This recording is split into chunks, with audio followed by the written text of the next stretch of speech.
FAQ Psychoanalysis, Chapter 3, Melanie Klein. We have completed the chapters on Sigmund Freud and Carl Jung. Continuing with the series, our discussion today will be on the psychoanalyst Melanie Klein.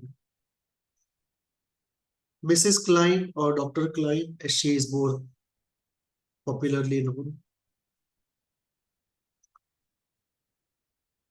Question 1. Who was Melanie Klein? Mrs. Melanie Klein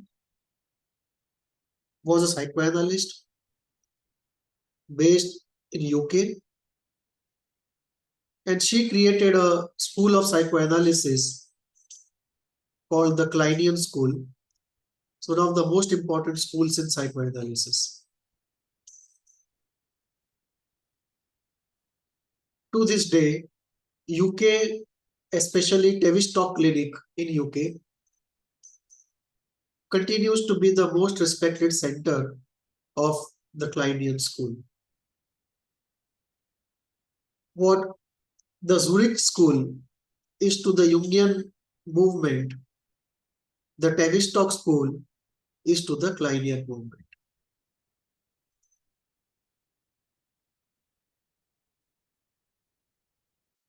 What are her major works? Melanie Klein wrote a number of books and papers. Some of her important books are Envy and Gratitude, Psychoanalysis of Children, Love, Hate and Reparation, some works on narrative of child analysis, and some papers which have been compiled in the collection Selected Papers of Melanie Klein. If you want to go through her works, this would be enough of readings to start off with. Then you can go into others who have written on Kleinian concepts or on Klein herself. Most importantly, Meltzer, Hannah Siegel, Betty Joseph, some papers of Grotstein, some papers of Wilfred Bion,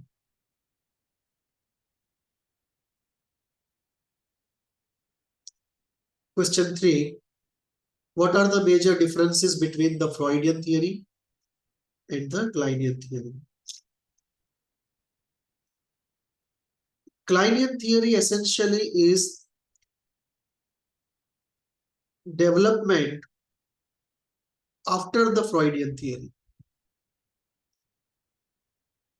Klein does not negate the essential truths of the Freudian theory, but she develops psychoanalysis further. Klein accepts the fundamentals of psychoanalysis as Freud established it, the concept of unconscious, primacy of childhood, significance of dreams, significance of free association, significance of slips, on the couch analysis of the Freudian type,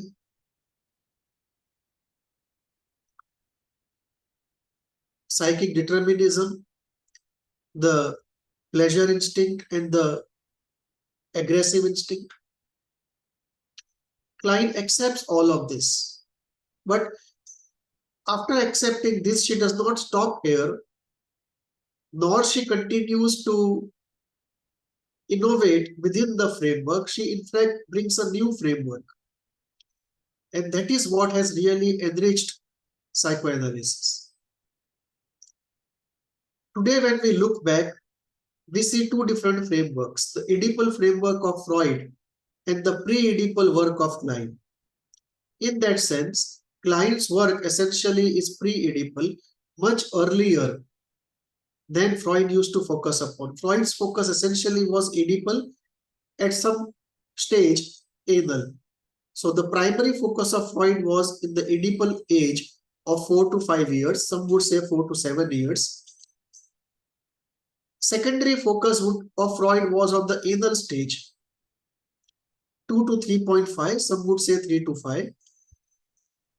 Freud did not focus so much on the oral stage of 0 to 2, some would say 0 to 2.5. Klein's focus essentially is in this stage, is one. Second difference, Freud developed his theory partly by self-analysis, partly by analysis of neurotic patients. Klein developed her theory partly from analysis of psychotic patients and partly from observation of her own children and children of others. So the raw material for development of theory for both Freud and Klein was very different. Freud's concept of man, even a child, even an infant, essentially is a miniaturized version of the adult, as though everything in the adult is in the child and it's just a question of scale. Klein, on the other hand, looks at children very differently because Klein worked directly with children, unlike Freud, who had very few child patients. Compared to Klein. Compared to Klein, also Freud had relatively fewer psychotic patients. Relatively speaking, of course. So the place from where Klein comes is by direct observation of children and analysis of psychotic patients, and of course her own inner journey. Without doubt, every school of psychoanalysis is largely autobiographical. There is no other way you can develop a deep theory in psychoanalysis. Third difference is Freud talks in terms of stages: oral stage, anal stage, Oedipal stage, latency period, genital stage. Klein talks in terms of positions: paranoid schizoid position, depressive position. We'll come to it what they mean. The difference between stage and position is this: stages are time bound and once in a lifetime occurring. So once you have passed Freud's oral phase, it's gone forever. It starts at a particular time, ends at a particular time, and never reoccurs. Contrast to this, Klein talks about positions, not stages. Positions are which can reoccur throughout your lifetime, and there is no final resolution of these positions. You resolve them for the moment, and if any stress comes from inside or outside, and the stress is acute enough, the positions can reappear. So you have a pathological position in the period of 0 to 6 months. You heal it at 6 months of age and it goes away. And again, it can reoccur at 4 to 5 years of age when the Oedipal phase comes. Again, you have to resolve and move on. There is no final resolution of the state, which is a pathological position. The pathological position is never resolved forever. There is no forever resolution of the pathological position. Concepts that Klein uses are also very different than Freud's concepts. For Klein, the core issues which determine pathology are this: the paranoid schizoid position, envy, greed, guilt.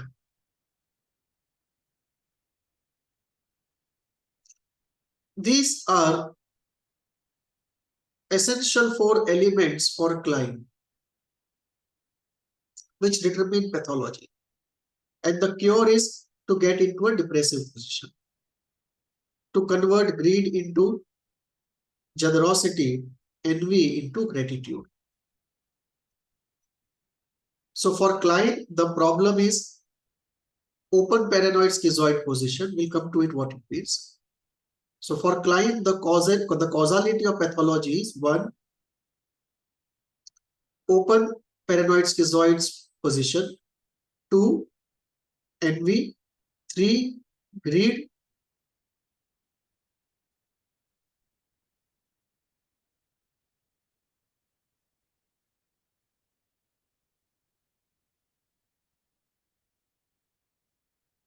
the resolution to this is paranoid schizoid position has to shift to depressive position, envy has to shift to gratitude, greed to generosity, and guilt has to be felt and relieved and let go by. So from guilt, you move to profound acceptance.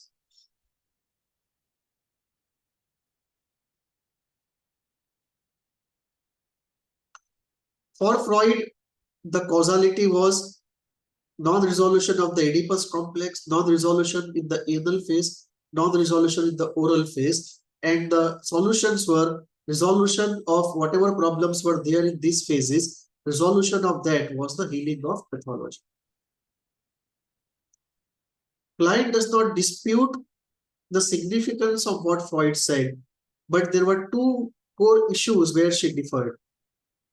First was there were more primitive and more foundational problems of open paranoid schizoid position, open split as she used to call it, non-resolution of envy, greed, and guilt. And this in turn were foundational to other phenomena which were happening. So one, these were problematic into themselves in their own pristine primitive sense. And two, they were at play in larger phenomena which were occurring otherwise. So these were like more elemental pathological elements which were at work in larger phenomena like the Oedipus. For example, with an open split you go into Oedipus, it's very difficult to resolve the Oedipus. With an open split you go into the anal position, very difficult to resolve the anal position. So what Freud saw as pathology in a more elemental sense was dictated by, determined by what Klein found as more primitive pristine phenomena. So the more elemental phenomena had to be resolved first before the more macro and aggregate phenomena could be resolved, where these elementals were at play in a more fundamental determining sense.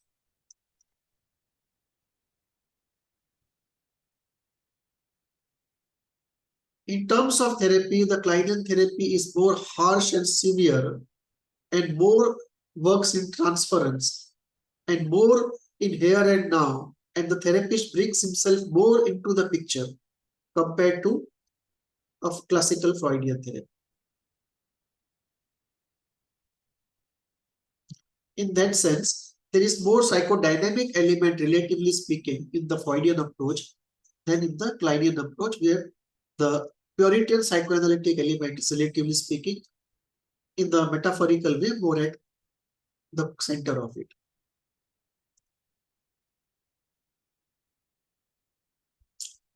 Question 4. What is paranoid schizoid position? This is a fundamental concept of Klein.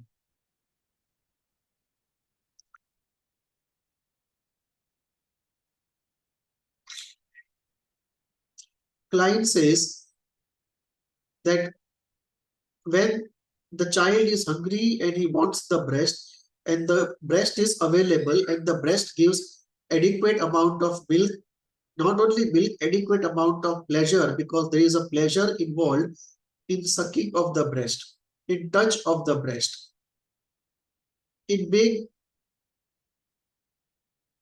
in the face being put on the breast or between the two breasts. And then the child is satisfied because not only his nourishment needs are met, but his emotional needs of security, love, pleasure, longing, belongingness, attachment, they are also met. And When this happens, the child is very pleased, ecstatic, blissful, and the orgasmic bliss is seen on the face of the child after a good feed. And the child at that point believes that the breast is a good breast and all the goodness of the world is inside the breast. All the riches of the world are inside the breast, and the breast is seen as the omnipotent, all good breast.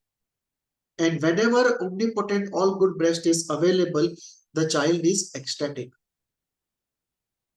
And in the unconscious mind, the child associates the good breast and the experience of good breast, not only associates but is experienced. The good breast is experienced as ecstatic. And in the fantasy world of the child, the all good, omnipotent, all good breast is associated with the splendor, a golden splendor. Not essentially golden, but it's visualized as something splendid. The good breast is associated with splendor in terms of ideational conceptualization. And out of this world splendor, heavenly splendor, celestial splendor, and in terms of experience is associated with ecstasy. So the good breast is conceptualized and associated with the splendor and an intoxicating ecstasy. When the good breast is not available, the child hallucinates it and enjoys the splendor and the intoxicating ecstasy. Because both of them are intoxicating and addictive. The splendor of the omnipotent all good breast and the ecstasy of the omnipotent all good breast. The affective and tactile experience is of ecstasy, whereas the non-affective and non-tactile experience is of splendor, heavenly splendor, often visualized. However, occasionally it happens that this omnipotent good breast is not available when the child wants it. And when this happens, a series of psychological events happen in the mind of the child. And we are talking about 0 to 3 months of age, very early. In the mind of the child, when the good breast is not available on demand and the demand is intense, the child hallucinates the good breast. However, if the hallucination cannot satisfy him because the need is very intense, biological or psychological or both, then the child realizes that the hallucination is not enough. He wants the real omnipotent good breast, but the good breast is not appearing despite his desire. And when this desire is frustrated, it creates anger in the mind of the child. So the child becomes angry and demands that the good breast appear, and yet it does not appear despite his angry demand. So the child starts attacking the good breast in his fantasy to punish the non-obedience of the good breast, because the child feels omnipotent and he believes that whenever he wants, the all good breast should appear. If we go slightly back, the child is born with omnipotence, but very soon realizes that he is not able to be self-sufficient biologically or emotionally, and his size is very small. He can't even move himself upside down. He needs somebody to move him. Instinctively, he also knows he is in danger and in need of protection. So very soon, he has to accept that he is not omnipotent. But the desire for omnipotence is so strong and inborn that he cannot give up omnipotence. So if he is not omnipotent and he cannot experience the satisfaction of being omnipotent in himself, he would like to satisfy it indirectly, vicariously, by finding some object on whom this omnipotence can be projected, and then by identifying with that object, omnipotence can be experienced. And that is done on the good breast. So the first projection of omnipotence is on the good breast, which makes the good breast omnipotent, all-containing, all-good breast. When the all-good breast is not available, the child, with whatever omnipotence he has, or part of the omnipotence he calls back from the projection and uses it to attack the non-obedient all-good breast.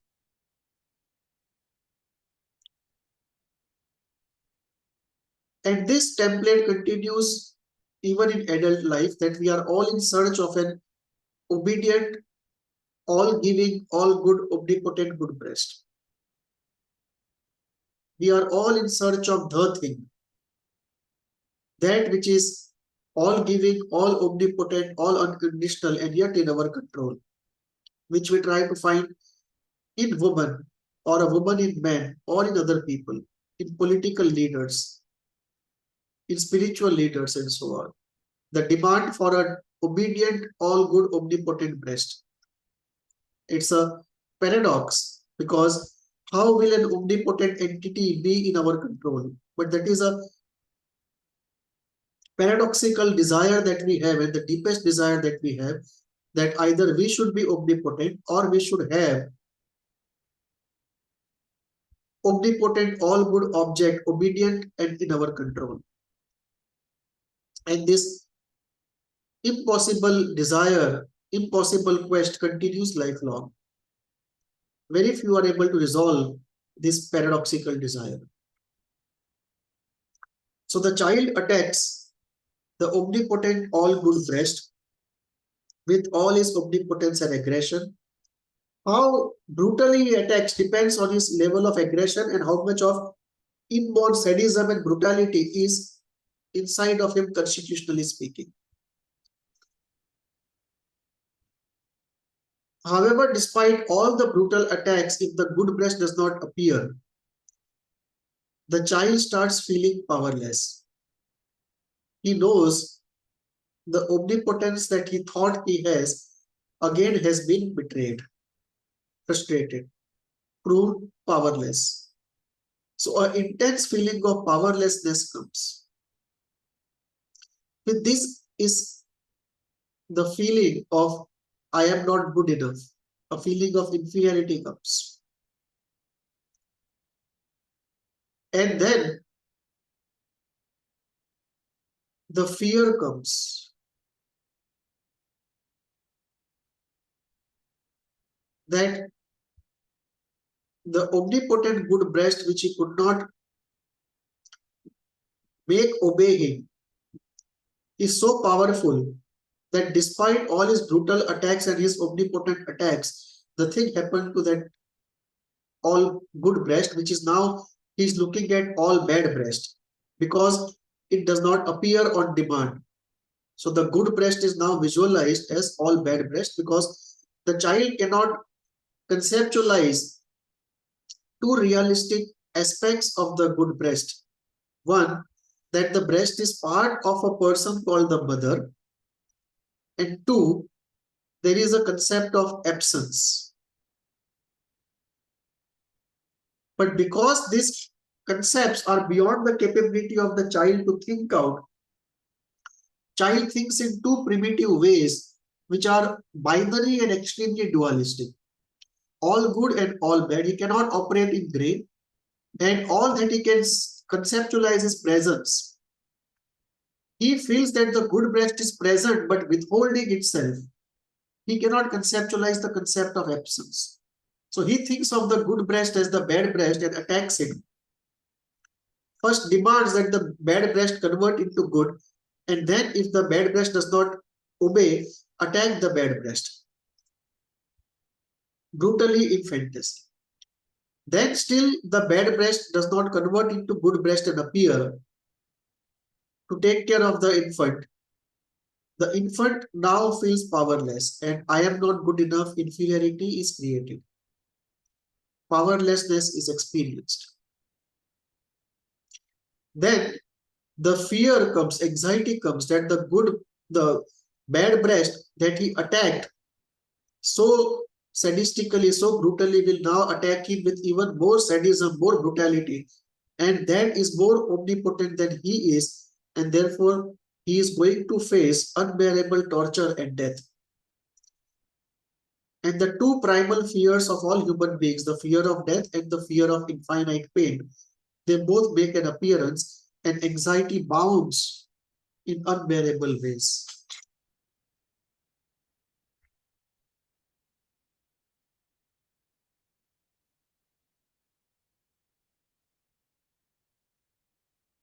After some time, when the attacks have not actually come, or they may have come and exhausted,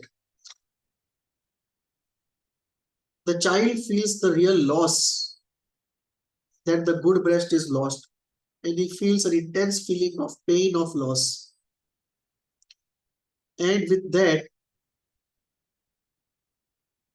the feeling of helplessness, which was along with the anxiety of attack of the bad breast, that deepens even more. So when there is an anxiety of the brutal attack of the bad breast and the fear of infinite pain and death, you also feel infinitely helpless, that nobody can help you, you cannot help yourself. And this helplessness deepens and intense pain is felt when the loss is felt. And with that first object loss, many templates are developed, which reoccur in later life object losses.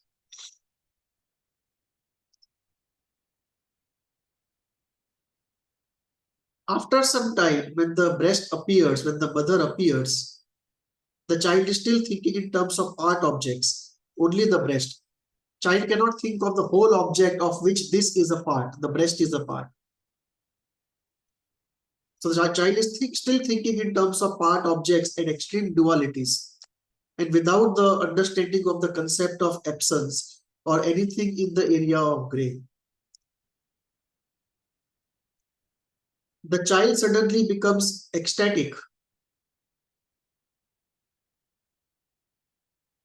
that the all good breast has again appeared. He has not lost it forever, which was what he thought. When intense pain was felt, intense object loss was felt, it was felt as though the loss was forever. And now all that remains is helplessness, powerlessness, infinite pain and death, and destitution for losing the all good breast, which had all the riches inside of it. All the riches of the world were inside of it.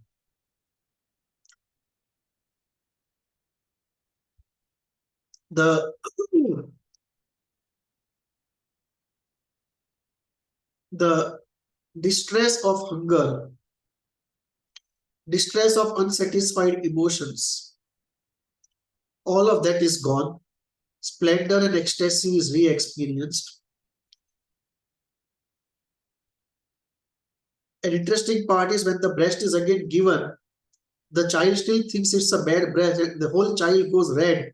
Often we see that out of fear, but soon it realizes that the breast given is actually an all good breast, not the all bad breast, because it's not attacking, it's giving. The child feels that the breast is not the bad breast which is being put into his mouth, but it's an all good breast. He has regained it. And so from feelings of anger, anxiety, helplessness, pain, I am not good enough, inferiority, loss, deep pain, destitution.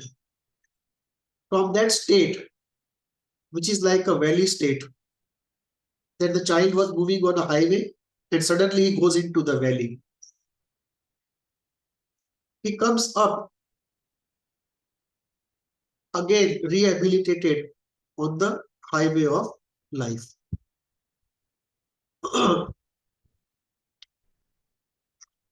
This continues for about 3 months. Some would say even between 3 to 6 months. That the child experiences the splendor and ecstasy and the omnipotent security and omnipotent everything of the all good breast, and the terror, the pain, the helplessness, the powerlessness, the inferiority, destitution in the loss of all good breast and the attack of all bad breast. This position, psychological position of on one extreme is the all good, all giving breast, on the other extreme is the all bad, all attacking breast, and both are omnipotent. Omnipotent good breast and the omnipotent bad breast. And the child experiences them in turns. This position is what Klein calls the paranoid schizoid position. 2 words, paranoid schizoid, 3 words, paranoid schizoid position. Position means this is a position, not a stage. This can reoccur at any point in life. Therefore, position and not a stage. Schizoid, because schizoid means keeping it separate. The all good is kept separate from the all bad. And paranoid, because when the child does not have the all good breast, the child feels he is at the mercy of the all bad breast, the omnipotent all bad breast, and there is a paranoia of the attack of the all bad breast. So there is an ecstasy and omnipotence in the presence of all good breast, and there is a paranoia and a complete helplessness and powerlessness and inferiority and destitution in the presence of the all bad breast. And this situation therefore is called the paranoid schizoid situation. There is paranoia of the attack of the all bad breast, paranoia of loss of all the goodness of the all good breast, and at the same time the two are kept separate in a schizoid way. The two are not brought together, they are kept separate. And this position is called the paranoid schizoid position. There is paranoia of the attack of the all omnipotent all bad breast. There is paranoia of loss of all the goodness of the all good breast, and all good and all bad experiences are kept separate in a schizoid way. This is the paranoid schizoid situation. After 3 months, between 3 to 6 months, some would say at 6 months, the child slowly starts understanding the concept of whole object and the concept of presence and absence. The child starts understanding that the good breast is a part of an entity called the mother, a person, and this person can be present or absent. And this person comes to take care of him and to feed him and to give everything to him at regular intervals. And once the child understands the concept of the whole object and the concept of presence and absence, and the idea that this whole object cares for him and occasionally comes to, not occasionally, but at regular interval comes to look after him, change starts to occur in the paranoid schizoid position. The child realizes that there is nothing like the existence of an all bad breast. It is the all good breast which makes an appearance, is present and absent. This creates two things. The child realizes that all good breast and all bad breast actually are just the presence and absence of one real breast, and therefore the real breast at times is all good and at times is absent, and he thinks of that as all bad. And in fact, the two are one, and there is only one real breast, which at times is present to demand and at times is absent despite demand.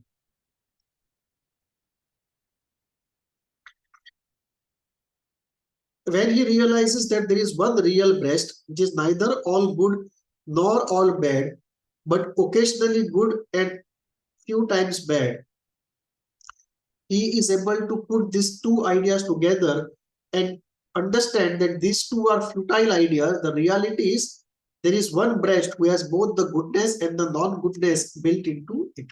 There is one real object, and therefore the all good and the all bad are come together in the mind, and they are consumed under the new idea of a real breast, which is at times present and at times absent, and therefore neither all good nor all bad. And with that, coming together with that idea of a real breast, the ecstasy and the omnipotence of the all good breast vanishes, and the terror and the extreme pain of the loss of the all good breast and the presence of the all bad breast and the attack of the all bad breast, that also goes. So the paranoia and the ecstasy, both of them go.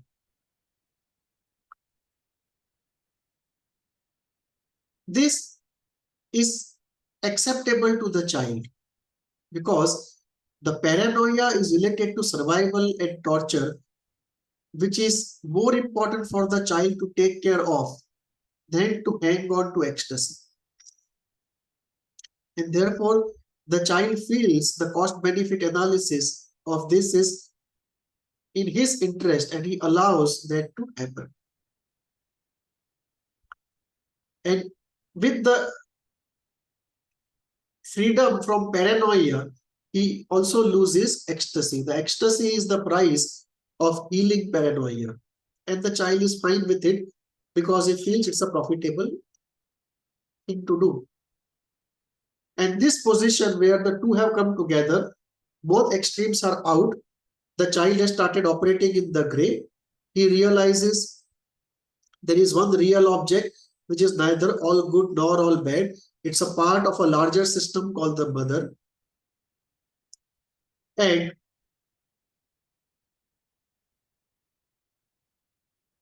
with this realization, the paranoia goes.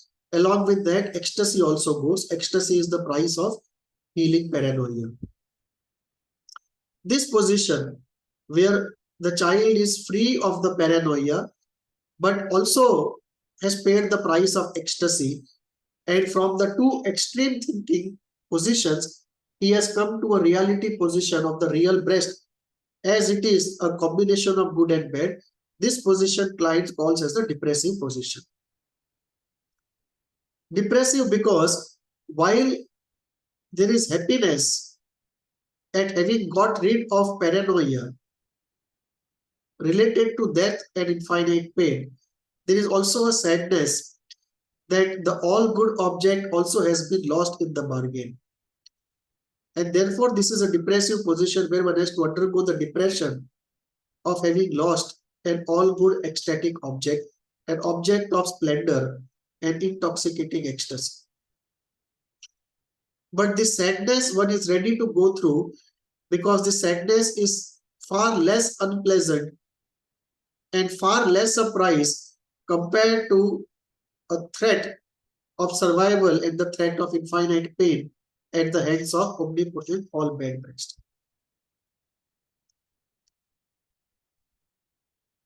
The child has now moved from the paranoid schizoid to the depressive position at around 6 months of age. Some will say between 3 to 6 months of age. Some will even say between 2 to 4 months of age. For Melanie Klein, this is the core of pathology. The paranoid schizoid position is the pathological position, and the depressive position is the position of resolution and healing. And central goal of Kleinian therapy is to move from paranoid schizoid position to a depressive position, not only in terms of early childhood events, but across life situations. Klein says this paranoid schizoid situation of extreme thinking, binary thinking, dualistic thinking at the extremes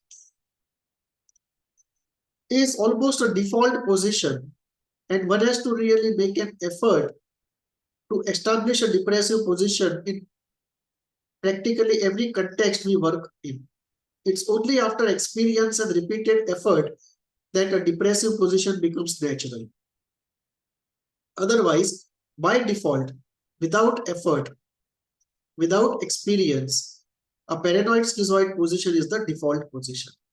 And this opens up in a variety of contexts, not only in clinical psychology, also in area of economics, in areas of history, in areas of spirituality, in areas of politics, this opens up. In case of group conflicts, this is opened up and the other group is understood as the all bad breast, which has to be attacked and annihilated.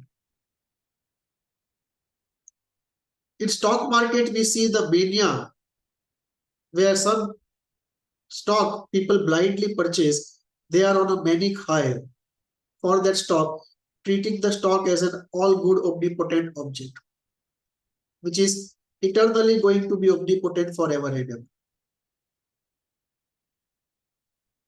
So paranoid schizoid position opens up in all areas of life across the age of a person, and one has to constantly use awareness, experience, intellect, and make an effort to be in the depressive position. Some people say the depressive position should be called integrative position and not depressive position, which is the right thing to say. However, some people say that the movement to a depressive position in childhood does not involve depression, which is not true. It involves sadness of the loss of omnipotent all good object and the splendor and the ecstasy, intoxicating ecstasy thereof.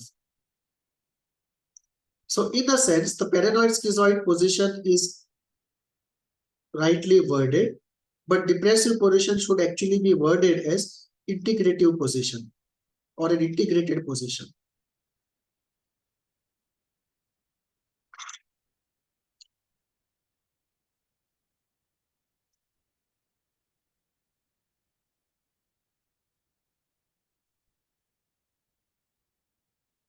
Can anything go wrong?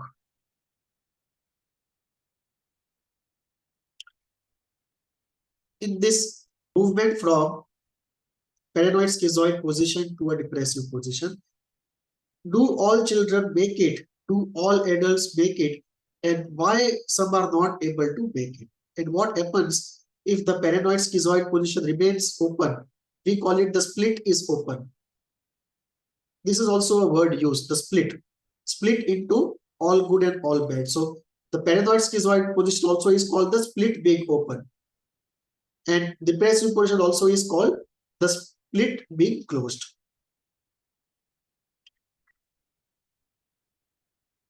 When would this movement from paranoid schizoid position to depressive position not happen naturally? And what would be the consequences? If the child is constitutionally healthy and environment has been reasonably good enough, to use Winnicott's phrase, if the mother has been a good enough mother, by that in Kleinian terms we would say she has been adequately present physically and emotionally. If adequately physically and emotionally she has been present and positively present, the child will naturally move from paranoid schizoid position to a depressive position and grow up as a healthy child.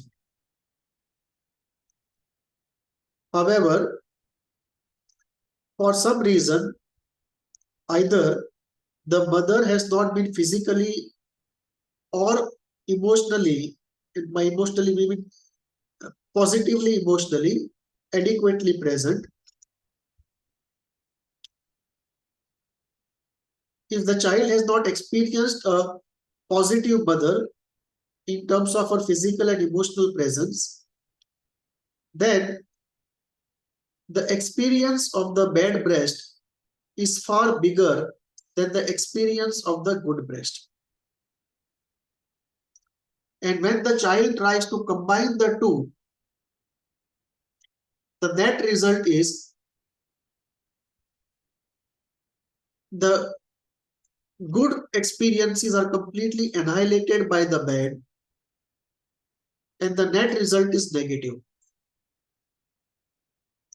And therefore, child will be perpetually dysthymic or paranoid, and therefore the child keeps the two separate, does not move to a depressive position. So one reason why a child cannot move to the depressive position and close the split is because the net result of the closure is negative, it's not positive. And that would throw the child at the mercy of an all bad breast, no longer omnipotent because much of its power has been neutralized, but still greatly powerful. And how powerful it is will determine whether the child goes dysthymic, depressed, bipolar, or psychotic.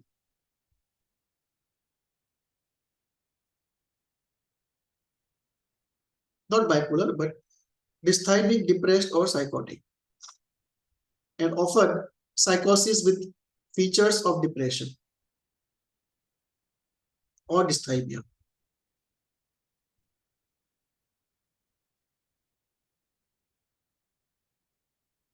Or if the child is slightly healthy and the early good experiences have been strong enough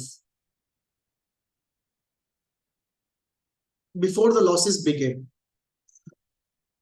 the child may develop a personality disorder. So if the child right from beginning did not have good experiences, good breast experiences adequately, but always had very intense bad breast experiences, then psychosis is more likely.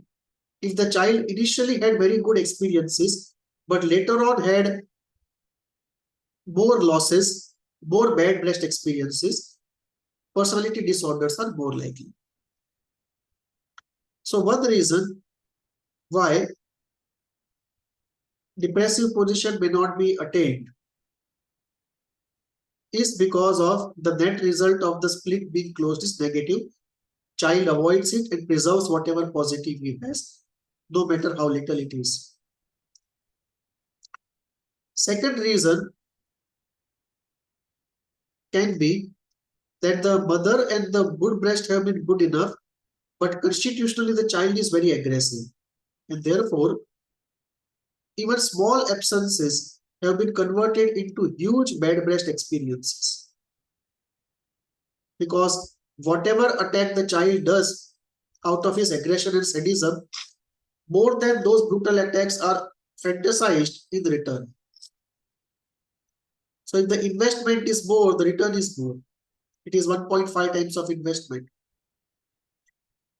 So constitutionally high aggression, high sadism also makes closing of the split difficult. Third reason,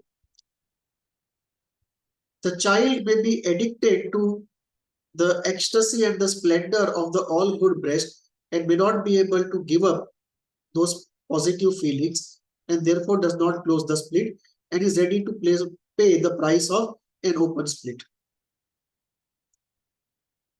Fourth, the child may not have the capacity to face the sadness of the depressive position and therefore may keep the split open. Fifth, there may be extreme envy towards the all good breast and an irresolvable ambivalence can come into play. On one hand, the good breast appears like it has all the riches and the child is happy. On the other hand, there is a narcissistic envy as to why this goodness is outside of him. And therefore, there is envy towards the good breast, and out of envy, the child attacks the good breast. Now, when the child attacks the good breast, the goodness is destroyed.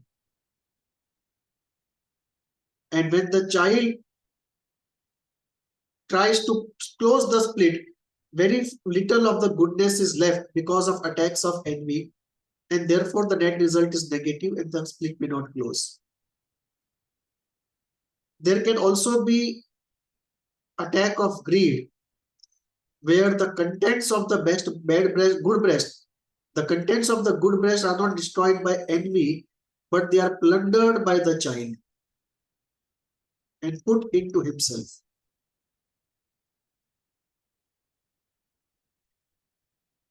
Now, if this plunder is not brought into the equation when the split is closing, then again the split cannot be closed. If the exploits of the plunder are kept somewhere repressed and isolated by a barrier, then the split cannot close. Else the split can close if the plundered part is brought into the equation when the split is getting closed.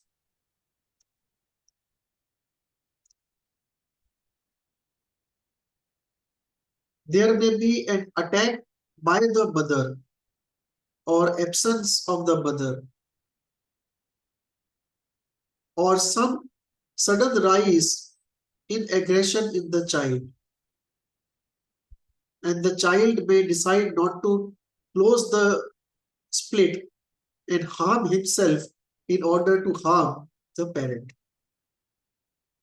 That may be another reason for the split being open. So there are different reasons of the split being open. Based upon the reason, the outcome will manifest in pathology. So there are many reasons why the split may not close.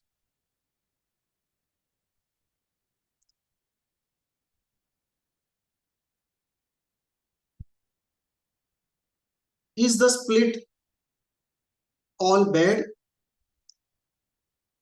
No. The split has to happen and it has to close. If the split does not happen at all, if the opening is not wide enough, if the split wide open does not happen, then one is always confused between good and bad, because we have to remember that the split itself has passed the test of evolution and there is some value it brings to the individual, and therefore the split happens. The split is beginning of thinking in dual terms. Epistemologically, you start with duality, the simpler way of thinking. And you have to first be able to think clearly in terms of duality before you can do integrated thinking.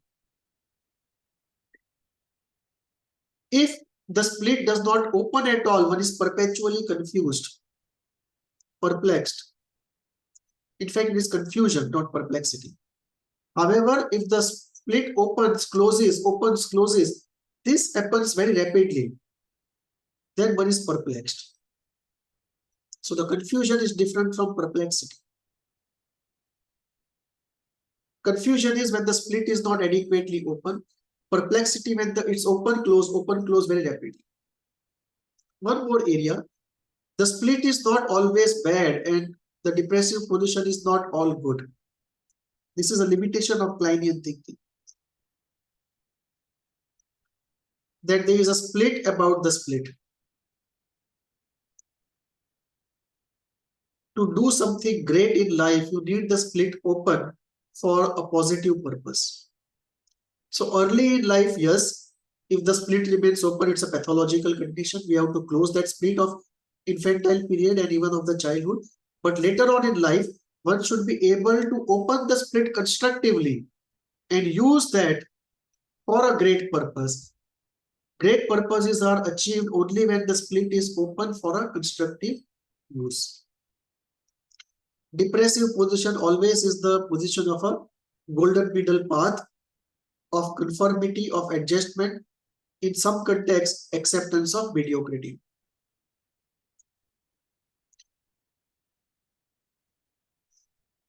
So we have to keep that in mind and add that to the Kleinian knowledge.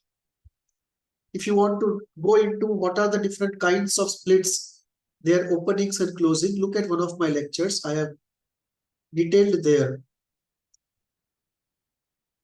different types of splits, different types of closures, and what happens as the outcome of it. 6. What is reparation? We talked about envy, inability to see good outside of us, inborn. For Klein, envy, guilt, aggression, search for pleasure, all are inborn. And Klein starts off with Freud's death instinct. That the death instinct is coming towards ourselves, it has to be deflected outwards. And it is deflected often onto the bad breast. So apart from the aggression towards the bad breast, because it is not turning into a good breast and serving one on demand, there is also the deflection of death instinct onto the bad breast.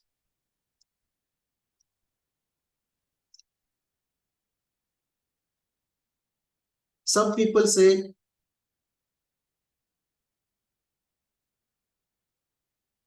even when there is no need for nutrition or emotional nurturance, the deflection of the death instinct also can cause the bad breast phenomena. So then the bad breast phenomena can happen out of deprivation or out of deflection of the death instinct.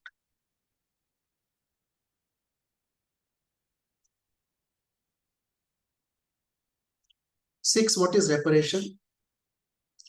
When the child realizes the concepts of the whole object and the concept of absence and presence, the child realizes that in fantasy it had attacked brutally the good breast, thinking about it as the bad breast, but in fact it was only one breast. So this leads to an intense feeling of guilt that in fantasy it attacked the breast, which was so giving and life-sustaining for it, and therefore there is intense amount of guilt, and the child wants to do reparation because a feeling of gratitude arises. The child moves from envy to gratitude, and out of that gratitude and out of reparation for the guilt, the child wants to do something for the breast. And in fantasy, child does things to make the breast happy. And that's one of the first instances of constructive intrapsychic creativity. Some people say it is the first act of psychic creativity. I don't think so. I think it is the first constructive act of creativity. Creativity is involved in the paranoid schizoid position also. In fact, far more intensely than the depressive position.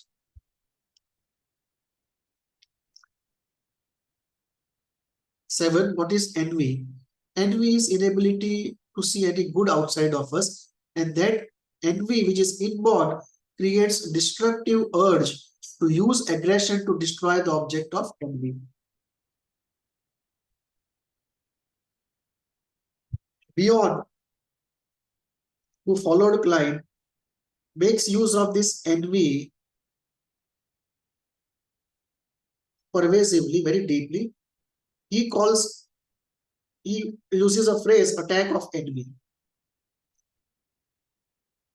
And the attack of envy, according to Bjorn, when it happens on the thinking process, he calls it the attack on linking. We'll take it up when we do Bjorn. So if we look at child's aggression, he attacks the good breast out of envy and the bad breast out of aggression and deflection of the death instinct. 8. What is greed? Greed is to have, possess everything. It's an act of possession. And if one does not have, one should plunder. The difference is, in greed, you want to plunder and make it your own. In envy, you don't care to make it your own, you just want to destroy it. So greed is driven primarily by possession. Envy is driven by a narcissistic rage.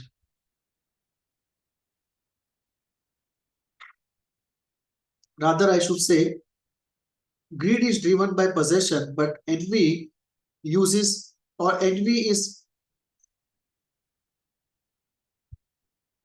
very close to narcissistic rage.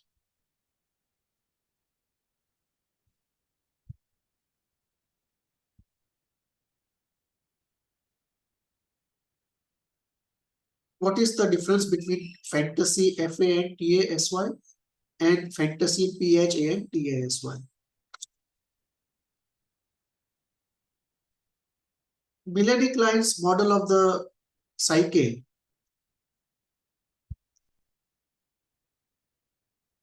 gives more importance to constitution and inner working, intrapsychic working of the mind than the environment in relative terms. Winnicott and Kohut give more importance to environment. Klein gives more importance to the intrapsychic working, and for Klein, one of the very important elements of intrapsychic working is fantasy.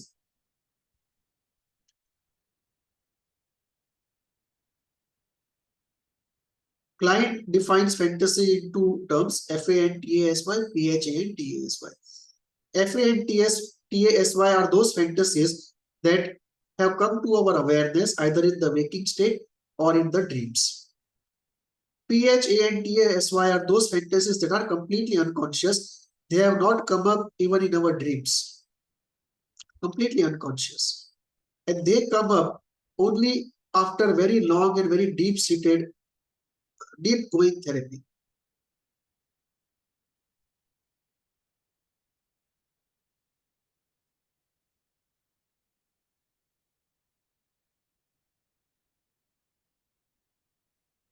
In Beyond's terms, fantasy, which is PHANTASY,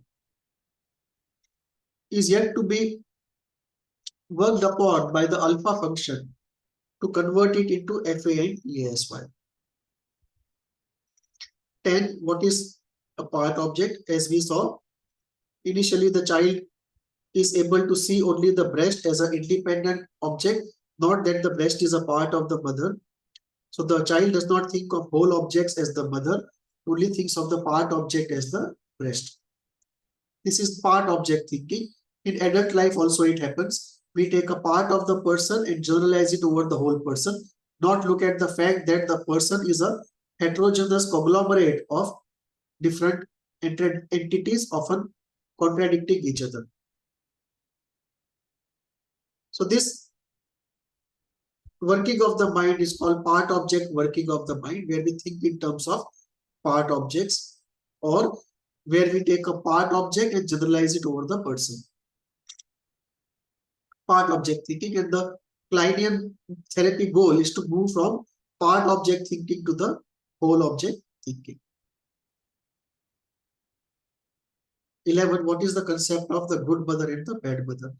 In the paranoid schizoid position, child thinks of the all good breast and the all bad face. Similarly, after the child moves from part object thinking to whole object thinking, and after the paranoid schizoid position is resolved into a depressive position, thereafter also, because these are positions under stress, they can open up.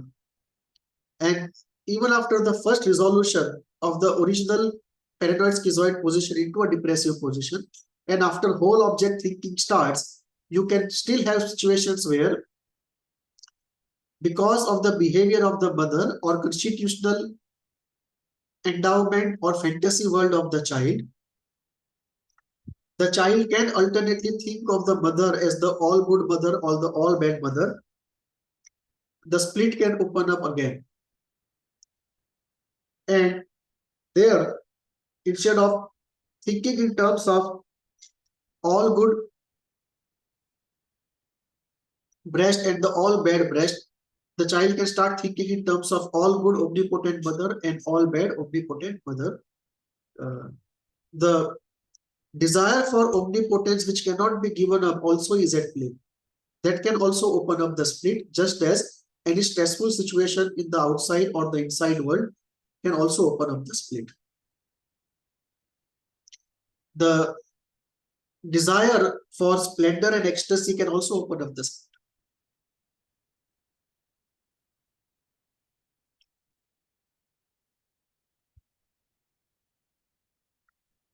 Well, what is projection? Projection is attributing to the other what feelings we really have but are unable to accept it. So if a child is angry at the mother but unable to accept his anger because of concerns of reality, morality, and survival, the child will tell the mother that you are angry at me. In fact, the child is angry at the mother. So attributing to the other difficult to accept feelings of ourselves within ourselves is called projection. The child is angry at the mother. The child says, you are angry at me. It's projection. 13. What is projective identification? Projective identification is if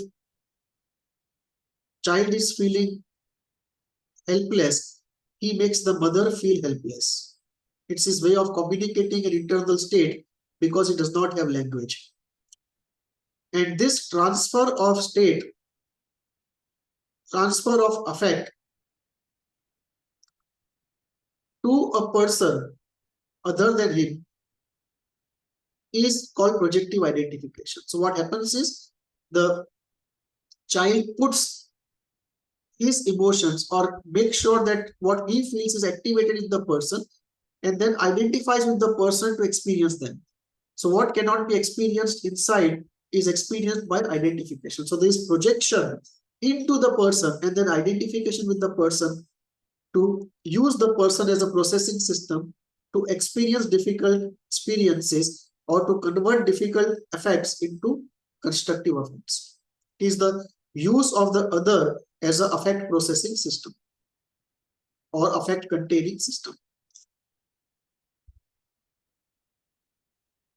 Projective identification is both a defense and a mode of communication and also a search for an affect containing or affect processing system.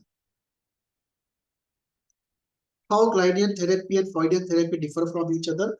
Kleinians work more in transference, more in here and now, bringing themselves, the therapist brings himself in most of the time. It is more psychoanalytic compared to Freudian, which has more elements of psychodynamic. Kleinian therapy focuses more on paranoid schizoid position, depressive position, resolution of envy, greed, and reparation. Also the element of guilt. Freudian therapy focuses more on the resolution of Oedipal issues and the anal issues. The Freudian approach is more of a pleasure-driven approach.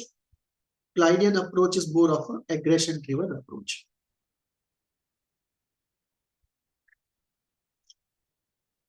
Where do you get trained in Kleinian therapy? Across the world, you have centers for training of Kleinian psychotherapy. The system is the same. It is International Psychoanalytic Society prescribed system.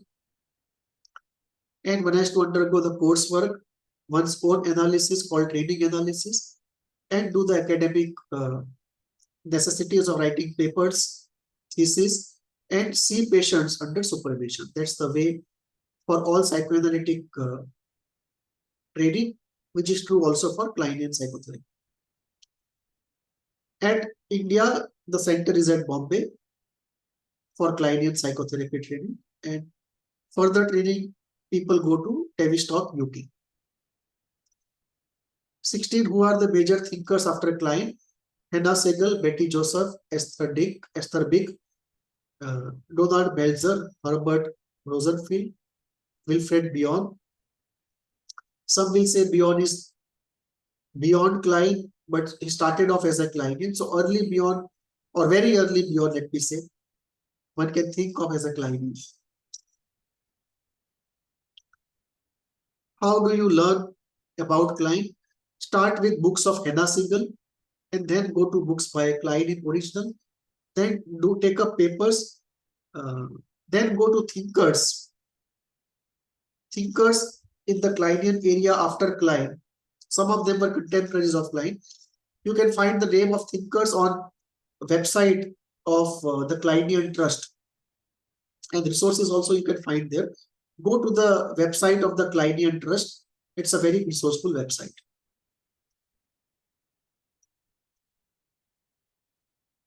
18. What problems are more suited for Kleinian therapy than Freudian therapy? Pre-Oedipal pathology Kleinian approach is better. In case of psychosis, in general, not always, but in general, Kleinian approach is better.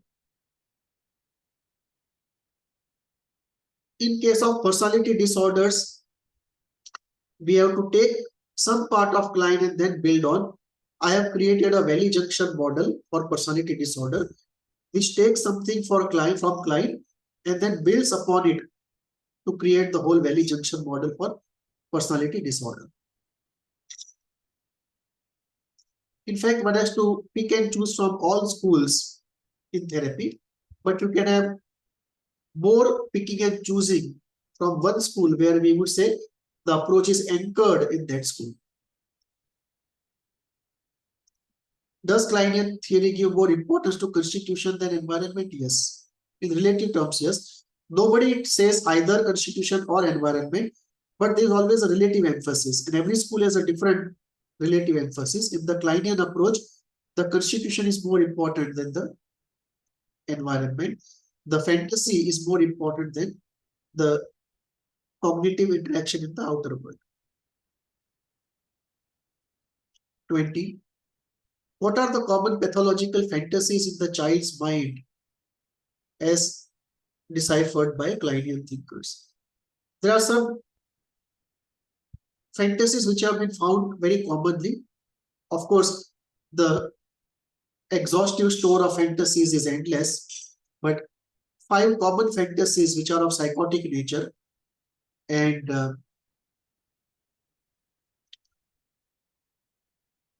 if not psychotic in nature, at least primitive in nature. These 5 fantasies which have been very commonly found by Kleinian thinkers are this. 1. The pathological paranoia, fear of being swallowed by the big mother, as though the huge body of the mother is going to swallow the child completely. The child is going to go in and die or be dissolved into the mother. Second, being robbed of the mother of all the precious things the child has, which can be a twist of omnipotence, that the goodness in the good breast actually has been robbed out of him. Or what he has robbed in greed, the mother is going to rob back. Or the mother is just greedy and going to rob whatever goodness he gets. So robbing comes in all colors and flavors. Third, the mother's womb has a lot of babies inside like him and he wants to kill all the babies there. Fourth fantasy, the good breast has all the richness of the world inside of it, and if it is lost, one goes eternally and absolutely destitute. Fifth, fantasy of attacking the bad breast and in turn the bad breast attacking the child, or attacking the good breast out of envy and blowing it to pieces and then finding it difficult to do reparation of bringing all the pieces together, and the good breast remains thrown into pieces, or the bad breast remains thrown into pieces, and those pieces then attack back, pieces of bad breast, and the pieces of good breast, every time they come in cognition, it calls for intense deep mourning, deep pain, deep guilt about what one has done, and deep pain at what has happened. 21. What are the Kleinian explanations for some common psychological problems? Klein explains paranoia as the fear of attack of the bad breast because the split is open. Freud explains the same paranoia as repressed homosexuality. So for the same paranoia, there is a Freudian explanation based upon repressed sexuality and a Kleinian explanation based upon attack of the bad breast because of the split being open. Take another example. Freud explains mania as sudden release of libido which was locked up in depression. And because the release is not calibrated, uncontrolled, it results in mania. So it's a part of the, in a sense, a healing process. That the healing process goes uncalibrated. Klein explains mania as attainment of the all good breast, the dream and reality become one. The all good breast, once lost, is regained, and therefore the manic upsurge. It's a kind of the mania is a celebration, uncontrolled, uncalibrated celebration of regaining the omnipotent all good breast.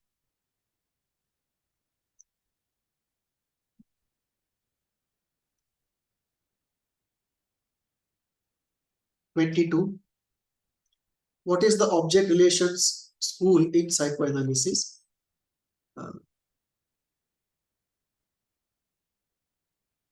And is the Kleinian school an object relation school? Of course, yes. The Kleinian school is also called object relation school because Klein believes that we are essentially object creating and object relating people. And as a race, our psychology, our psyche, the working of the psyche depends upon object relations. And two important pathology determining elements are object loss and object attack. And the essential healing element is object love, the presence of a good object. So the presence of a good object essentially is a healing element. Presence of a bad object is a pathology causing element. Presence of a good object is a healing element, and loss of a good object is a pathology causing element. So object loss, object attack, they are the core pathology creating elements, and object presence and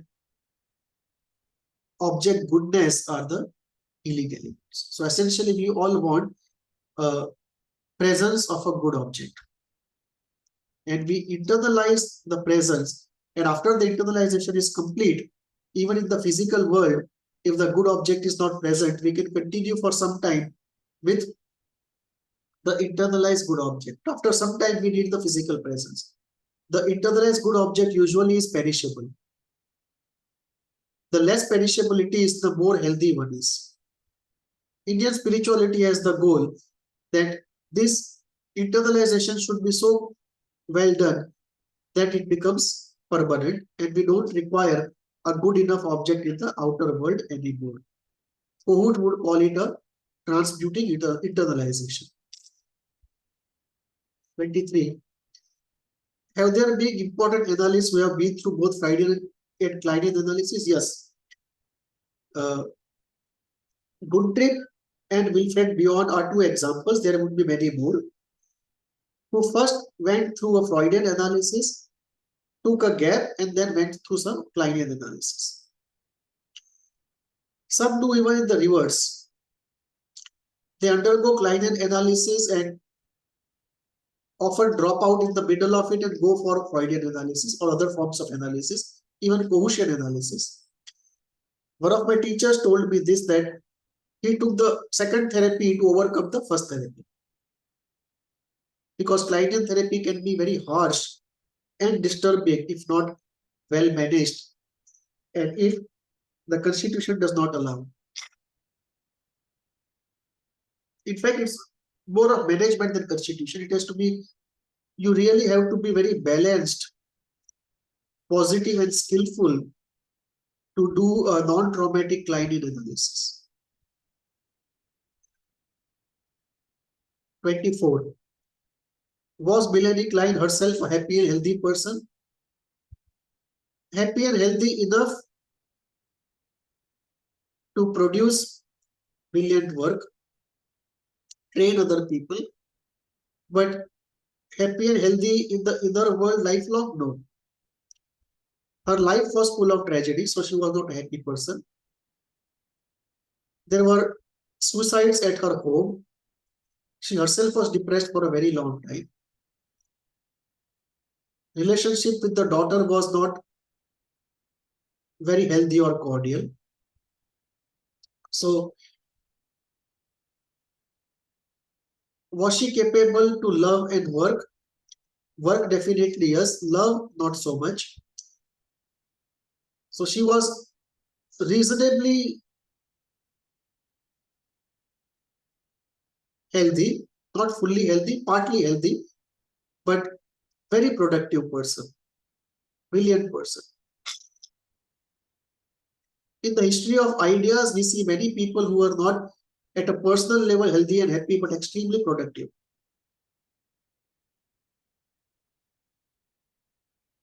She brought health and happiness to many others, though she may not have been a very happy and healthy person inside of her. In which countries is Kleinian psychotherapy popular? Very popular in Britain, some parts of Europe, Latin America, some part in India, some parts of US.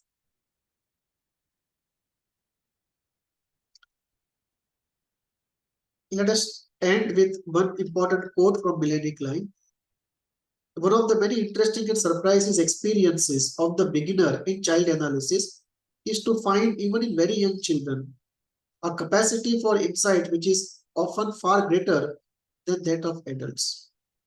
It's surprising to see how complicated and how comprehensive, and in many ways how adult-like, the child's mind works.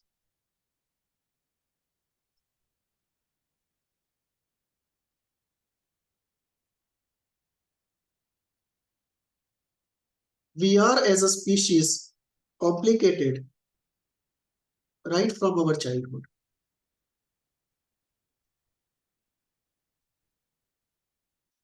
Thank you.